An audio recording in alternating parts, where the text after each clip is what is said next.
Para continuar, entonces, con el panel siguiente, vamos a abordar, siguiendo también un poco la línea de lo que venían presentando Carlos y Marco, vamos a abordar las tendencias y los desafíos de la sostenibilidad en la rendición de cuentas con foco en la materialidad y será presentado por Andrea Pradilla. Andrea es abogada de la Pontífica Universidad Javeriana de Colombia, es especialista en Derecho de los Negocios Internacionales de la Universidad de los Andes y magíster en Honores de Relaciones Internacionales y Desarrollo Internacional de la Universidad de Shelton en Estados Unidos. Cuenta además con una especialización con honores en Diplomacia de los Negocios Internacionales de la misma universidad. Desde 2014, Andrea Pradilla es la directora de GRI en Latinoamérica, desde donde promueve la sostenibilidad empresarial, transparencia y rendición de cuentas, haciendo uso de los estándares GRI. Hoy, el 97% de las empresas listadas que reportan en la TAM hacen uso de los estándares. Es también miembro del Grupo Consultivo Mundial sobre Economías Inclusivas de la Fundación Thomson Reuters, miembro del Consejo Consultivo del CDP, miembro del Comité de Expertos del Benchmark de Transformación Social del World Benchmark Alliance y miembro de la Junta Directiva de América Solidaria. Andrea es además profesora de la sostenibilidad empresarial del Colegio de Estudios Superiores en Administración y de la Facultad de Administración de la Universidad de los Andes y de la Universidad EAFIT. Ha sido docente invitado en la Universidad de Johnstown, de la Pontífica Universidad Católica Argentina, Santa María de los Buenos Aires y la Universidad de la Concagua. Es también ponente y conferencista internacional en más de 300, incluyendo el Foro Económico Mundial, Foro de las Naciones Unidas sobre las Empresas y los Derechos Humanos, COP20, BIT, Invest Week, conferencias regionales del Banco Mundial, entre otros. Reconocida en el 2020 por la revista Gerente como uno de los 100 gerentes más exitosos en Colombia. Le damos una cálida bienvenida a Andrea y recordamos que las preguntas o comentarios podrán realizarlas por escrito a través del chat. Bienvenida, Andrea, es todo tuyo el espacio.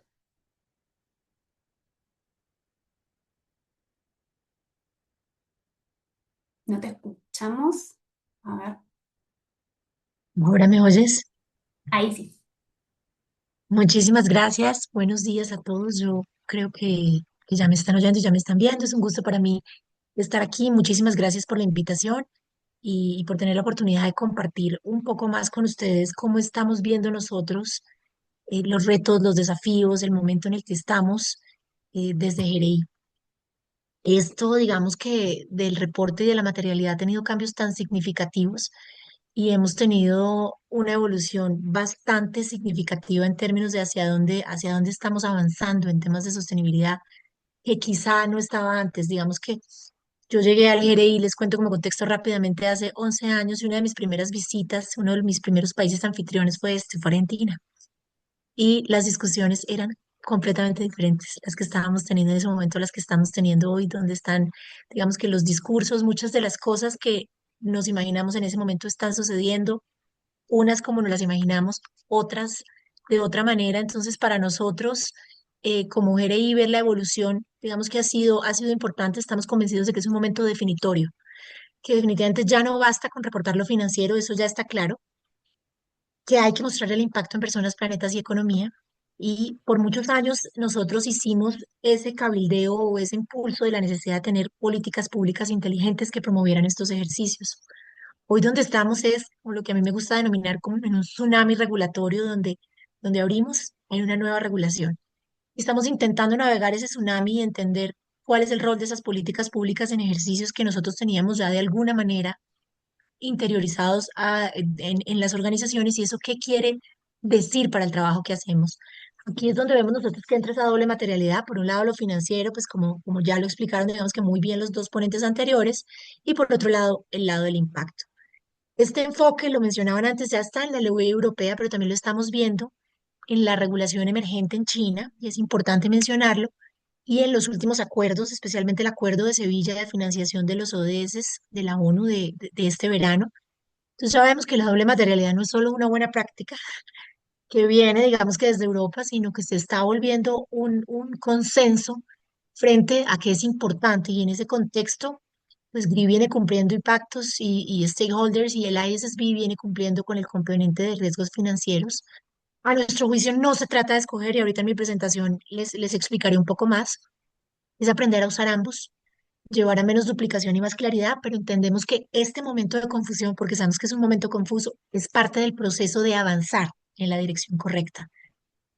El 71% de las empresas, 71% de las empresas listadas estaban usándose GRI porque ya era obligatorio y tomaron la decisión hace aproximadamente un mes de hacerle un endorsement a la doble materialidad y eso va a ser una de las primeras jurisdicciones que vuelve la doble materialidad obligatoria en su mercado.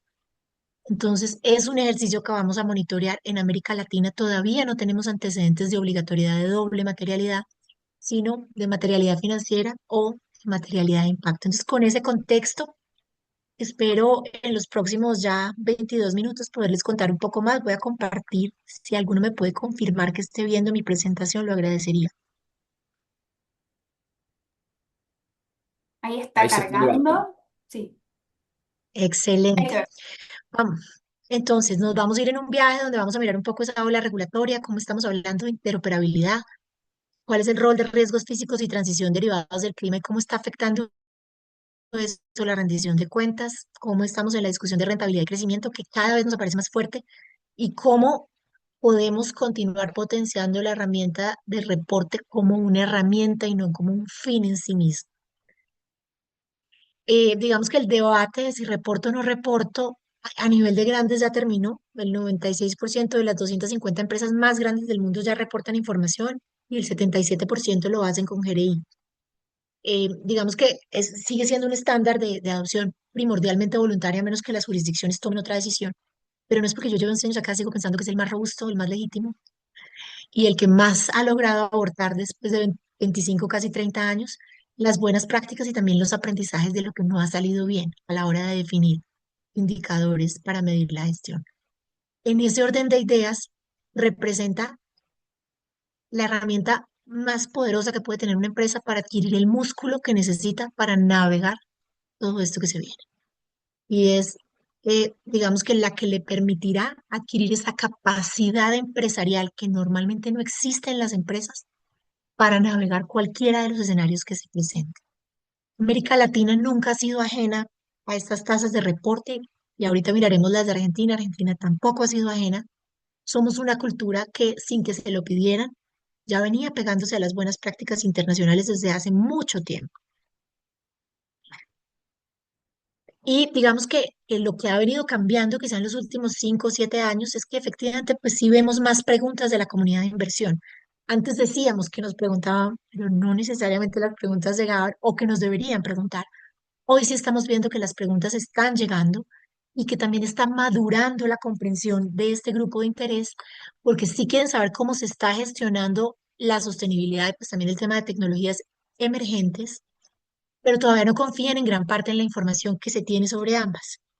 Entonces es importante continuar esos esfuerzos de mejorar esa calidad de información e ir dejando el rezago que traíamos de pronto la sostenibilidad es el área de los departamentos, el área en las empresas que tiene que hablar de buenas noticias, porque eso de por sí sesgaba el tipo de información que se entrega a los mercados y aprender a contar esas historias de éxito, pero también esas historias de retos organizacionales que se tienen, pues porque la sostenibilidad es difícil. Y en ese contexto, digamos que la confianza en las empresas sigue siendo quizá el activo más importante que uno tiene cuando hace negocios. Y hoy más que nunca depende de su impacto ambiental y social, mucho más que del producto o del servicio. No digo que no sean importantes los productos y servicios, pero se deriva en buena medida de quién está detrás de lo que estoy entregando. Y el barómetro de la confianza de Edelman, que mide la confianza de los ciudadanos en las instituciones, indica para este año que en Argentina solo las empresas son vistas como competentes y éticas entre todas las instituciones. Eso es una inmensa oportunidad de ser agentes transformadores desde el impacto, el contexto en el que están. La ola regulatoria de la sostenibilidad ya llegó. La Unión Europea lo planteaban hace un momento con el Pacto Verde y con todas las discusiones que allá se están dando, pues más de 50.000 empresas estarán obligadas a reportar y si bien en este momento se está discutiendo cómo redefinir los alcances, esa es la dirección en la que se está avanzando. Eh, para América Latina, el Pacto Verde tiene una serie de implicaciones extraterritoriales que es importante monitorear dependiendo de los sectores en los que yo esté. Es decir, esto no es una legislación allá en Europa, que puede que me afecte o puede que no, sino que yo voy a empezar a sentirlo de diferentes maneras. Por ejemplo, en caso de deforestación, hay ciertas cadenas que para poder entrar a Europa tienen que garantizar que son libres de deforestación. El componente de reporte lo vamos a empezar a ver porque también si somos proveedores o aliados nos van a empezar a hacer más preguntas asociadas a nuestra gestión y nuestros impactos. Entonces puede que al principio no lo veamos como mándame tu reporte o puede que sí, porque ya está sucediendo, pero sí puede que yo reciba más cuestionarios a la hora de registrarme como proveedor donde se me pregunten este tipo de cosas, de manera que mis clientes en Europa puedan alimentar sus propios reportes de sostenibilidad. Y pues si soy subsidiario o filial de una empresa europea que está cubierta, pues, y estoy en América Latina, necesariamente tengo que estar atendiendo estos requisitos. Para contexto, digamos que de los que de pronto están más nuevos en estas discusiones, el GRI es el co-constructor del estándar de reporte de la Unión Europea. Para los que están más familiarizados con la arquitectura, es muy similar en lenguaje, en estructura, en mensajes. Entonces, digamos que arrancar con GRIP permite hacer el paso de manera relativamente sencilla hacia CSRD. Y América Latina no se ha quedado atrás en materia digamos que de regulación, pero a otro ritmo por nuestras realidades. Hay diferentes recetas en la región sobre lo que se está haciendo y así debe ser. Nosotros no podemos quedarnos con un ESG genérico que copiamos y pegamos de otra jurisdicción, porque una cosa es la regulación en Europa, otra cosa es la regulación en Argentina y otra es la regulación en México y otra es la regulación en Colombia. Tenemos el reto como región de mantener este carácter internacional y de seguir hablando un inglés de la sostenibilidad, pero cada uno con su acento, porque al final no hacemos sostenibilidad únicamente para cumplirle a un mercado internacional, sino realmente para transformar el contexto de la región más desigual del mundo. Eso es lo que quiero creer yo, que para eso es que lo estamos haciendo y es que tenemos que transformar modelos de negocio. Entonces, tenemos que poder hablarle a los contextos desde unos estándares internacionales, pero entendiendo la realidad local y en eso la regulación tiene que hacer una tarea de entender cómo va a medir esas dos cosas. Hay algunos países que ya han ido avanzando y sé que Argentina también está teniendo discusiones en estos temas. Entonces, por muchos años se pidió que esto, digamos que hubiera un poco más de mensajes por parte de los supervisores y reguladores de los mercados, de las sociedades. Estos reguladores están llegando, pero también están aprendiendo cómo se hace política pública de reportes de sostenibilidad. Entonces, será muy importante que desde la práctica voluntaria que existe en cada uno de los países se acompañe estos ejercicios para que reflejen principios de gradualidad, porque un 98% de las empresas en América Latina son pequeñas y medianas empresas, no son empresas grandes. Entonces, nuestra regulación tendrá que ser gradual y ajustada a los contextos propios. Los temas ambientales son fundamentales en América Latina, pero lo son quizá aún más los temas sociales. Entonces tendrá que mirar ese tipo de retos que tenemos en la región.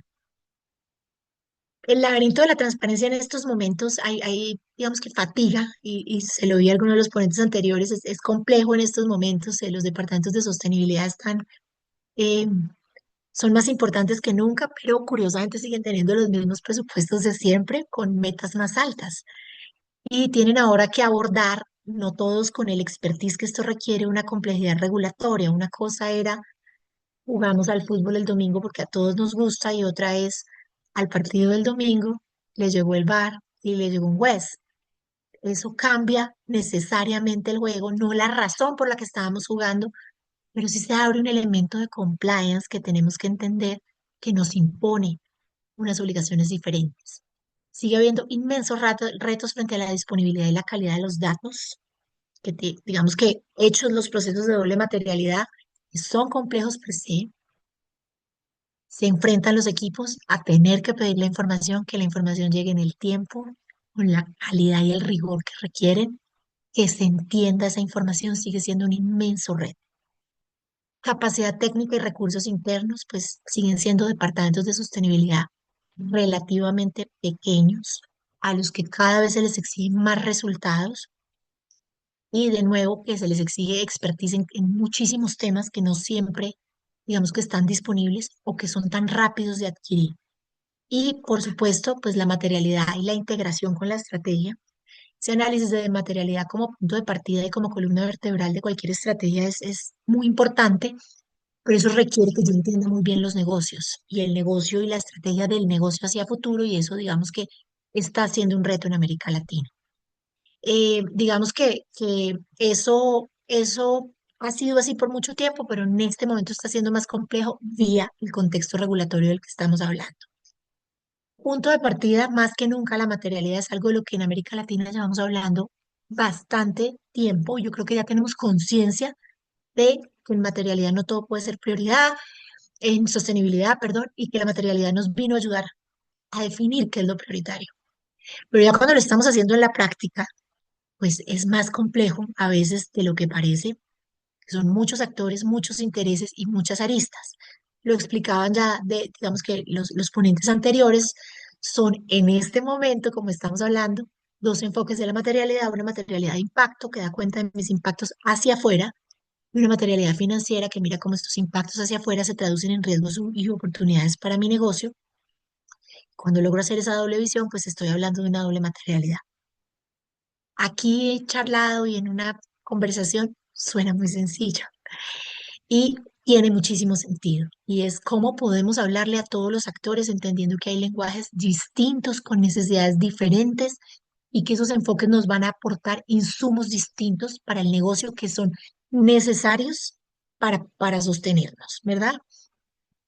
Nosotros decidimos hace más o menos unos 3 o 4 años comenzar a analizar cómo las empresas en América Latina estaban integrando los enfoques de doble materialidad y tuvimos la idea de hacer un estudio de mejores prácticas. Muy pronto nos dimos cuenta que todavía no hay suficientes prácticas para poder hablar de mejores prácticas. Y a lo que llegamos es que esto sigue siendo todavía muy nuevo. Eso no quiere decir que estas no sean buenas prácticas, pero los que han hecho este tipo de estudios, uno necesita muchas prácticas para poder determinar cuál es la mejor práctica para todos. Entonces, donde estamos todavía en América Latina es comenzando a hacer estos análisis de doble materialidad. Esto todavía es nuevo en América Latina.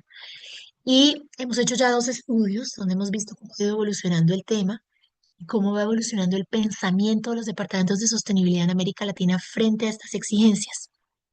Esta es la última muestra del estudio que lanzamos este año y revisó estas geografías. Revisa normalmente una empresa y hacemos, digamos que revisión de su reporte de sostenibilidad, los entrevistamos, miramos cómo está el sector y qué encontramos, digamos que en esta muestra que es importante. ¿Qué las estaba llevando a adoptar este enfoque de doble materialidad? Es decir, si no es obligatorio en nuestra geografía, ¿por qué lo están haciendo? Un deseo de entender la sostenibilidad como parte integral del negocio y la necesidad de evolucionar y madurar como empresa. Es decir, si ya llevaba mucho tiempo haciendo uno, ¿cuál es mi siguiente paso y cómo puedo usar este paso para generar una evolución cultural y estratégica en mi empresa? Un segundo elemento se dio como proceso orgánico desde la madurez, es decir, se fue dando, fuimos llegando. Y digamos que ahí se fueron dando cuenta que eso iba a permitir acelerar discusiones, por ejemplo, con el área de riesgos o con el área financiera, y que ya estaban listos para eso, y que eso llevaba a una evolución del informe y digamos que una, si se quiere, una comprensión más amplia de los grupos de interés internos, ni siquiera los externos, de qué era lo que se estaba haciendo en sostenibilidad. Entonces aparece esa doble materialidad como un signo de madurez, pero también como un detonante de esa madurez. Y digamos que también los impulsos externos estaban jugando un rol, todo lo que estaba pasando en Europa, si yo ya tenía clientes o inversores por fuera, o si yo soy una empresa latinoamericana que sigue prácticas internacionales o tengo mi casa matriz en Europa, pues esto ya me estaba llegando y yo me quería anticipar a esto que estaba llegando y de alguna manera ser pionero. Entonces es un poquito lo que los ha llevado. ¿Qué estamos viendo que están haciendo las empresas? Hacen análisis ligeros de manera recurrente y profundos más o menos entre 2 y 3 años. Inician por analizar un contexto, hacen una revisión de documentos, bibliografía, tendencias, miran estándares, hacen su relacionamiento con grupos de interés, ponderación y sus matrices de materialidad. Ha cambiado en complejidad la ponderación de los asuntos materiales. Digamos que actualización periódica ya la estaban haciendo, análisis de contexto ya estaba, participación de grupos de interés ya estaba. Lo que empieza a cambiar es la ponderación del asunto material y se vuelve un poco más complejo para buena parte de las organizaciones. Por ejemplo, el caso de Enel es interesante porque es empresa multinacional con subsidiarias en toda América Latina, entonces hay un gran análisis de doble materialidad desde casa matriz, pero empieza a haber análisis por contexto geográfico. Y el caso de Ecopetrol, por ejemplo, que es empresa de petróleos en Colombia, utiliza una serie de fuentes internas y lo que hace es mirar todos los estándares internacionales, índices, cuestionarios y mucho relacionamiento con el board o el directorio. Eh, Quienes están participando en estos ejercicios de doble materialidad, que es muy importante, sostenibilidad, pero llegó finanzas y contabilidad, llegó legal, auditoría y compliance, llegó riesgos y llegó directorio. Y esta llegada está incidiendo en la fatiga de los equipos. Porque una cosa era, yo hacía mi reporte y me quejaba de que nadie me ponía atención, pero ya tenía una metodología de trabajo y es yo lo saco, yo creo que está bien. Pero ahora antes de sacarlo tengo que hablar todos estos lenguajes. Tengo que hablar al de finanzas con números, al de legal con riesgo de compliance, al de riesgo en su propio lenguaje, para que nos vayamos a la matriz de riesgo y al directorio de estrategia. Es una oportunidad fascinante, pero es un tiempo de ajuste complejo para los equipos de sostenibilidad. Tiene inmensos beneficios, nos reportan las organizaciones, ha facilitado la planeación estratégica del negocio y el direccionamiento, sí ha permitido dar una visión holística del riesgo y la oportunidad, sí están viendo que les mejora el reporte, digamos que la calidad de la rendición de cuentas, y sí sienten que están pudiendo atender de manera diferenciada y más precisa a cada uno de los grupos de interés. Muy invitados, digamos que a revisar el documento y a que los conozcan y le den una mirada, digamos que a los dos estudios. Con eso, digamos que salto un poco ya mirar a mostrarles cómo se está viendo esto desde los estándares GRI. Lo decían hace un rato, el estándar GRI, pues digamos que ha sido el pionero acá del lenguaje común. Yo le digo a las empresas, a las que están empezando y a las que llevan mucho tiempo, la manera de generar ese músculo. Y es lo que les tiene que dar a ustedes tranquilidad de que nosotros estamos siempre un paso adelante revisando cuál es la siguiente cosa que hay que mirar. Entonces, es una herramienta práctica que tiene todo en un mismo lugar y que se encarga de tener todas estas discusiones internacionales que son pertinentes para que esta herramienta siga siendo relevante en los contextos locales. Son los más utilizados del mundo. Para mí representan la mejor práctica posible para entender y reportar lo que se espera en sostenibilidad. Para los que están nuevos en estos temas, si ustedes quieren entender, por ejemplo, agua en el contexto empresarial, miren el estándar temático. ¿Qué le está preguntando una empresa? Sí, si están listos para reportar, úsenlos para reportar, pero también sirven para entender los temas de la sostenibilidad desde el contexto empresarial. Cuentan, digamos que con un estándar universal dedicado a la materialidad y con estándares sectoriales y temáticos. Y digamos que el foco nuestro es la materialidad de impacto, es nuestra razón de ser. Y es que como empresas nos hagamos conscientes y nos hagamos cargo de los impactos externos en la economía, el medio ambiente y las personas en clave de derechos humanos, que se consideren tanto los positivos como los negativos, los reales y los potenciales, que se atienda el principio multiactor, que es la base misma del desarrollo sostenible, se incluye al inversor, pero no es el único ni el más importante, que esa información le permita a múltiples grupos de interés entender cuál es la contribución de una organización al desarrollo sostenible y cuál es su compromiso con la conducta empresarial responsable, y que pueda, digamos que reflejar esos avances de manera constante. Le sirve a una empresa que está empezando para hacer autodiagnóstico y priorización, para hacer una planeación estratégica alineada a la sostenibilidad, se pueden adaptar al contexto local y permiten comunicarse con los grupos de interés. Y en materia, digamos que de cómo llegar a determinar los temas materiales, hace una inclusión muy temprana, técnica, y hay una herramienta muy importante que se llama los principios rectores en empresa y derechos humanos, que dice que las empresas tienen la responsabilidad de hacer un ejercicio de debida diligencia donde tienen que identificar sus impactos en materia de derechos humanos, priorizarlos, tener medidas de mitigación, de remedio. ¿Qué hizo el GRI temprano?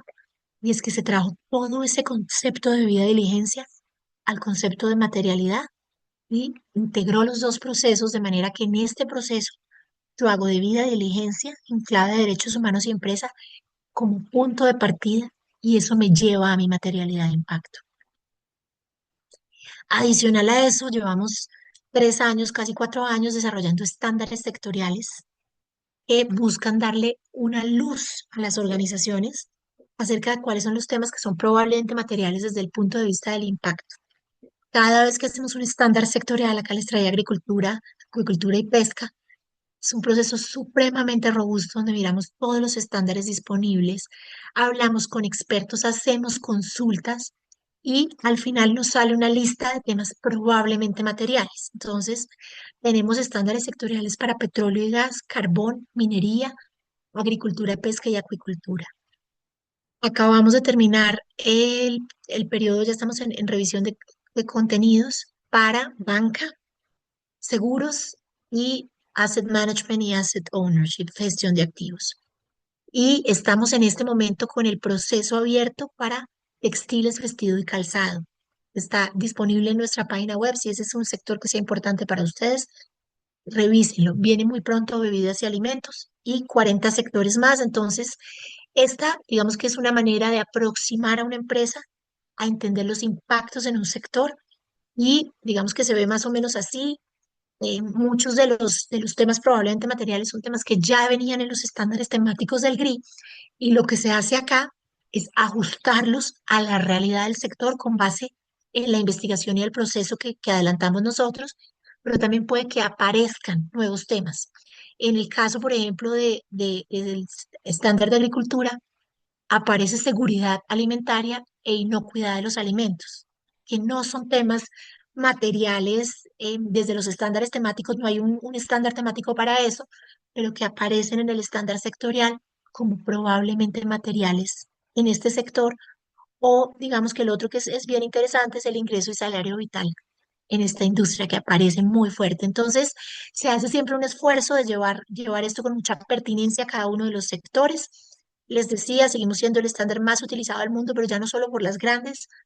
América Latina es líder a nivel mundial en pequeñas y medianas empresas que reportan haciendo uso de estándares GRI.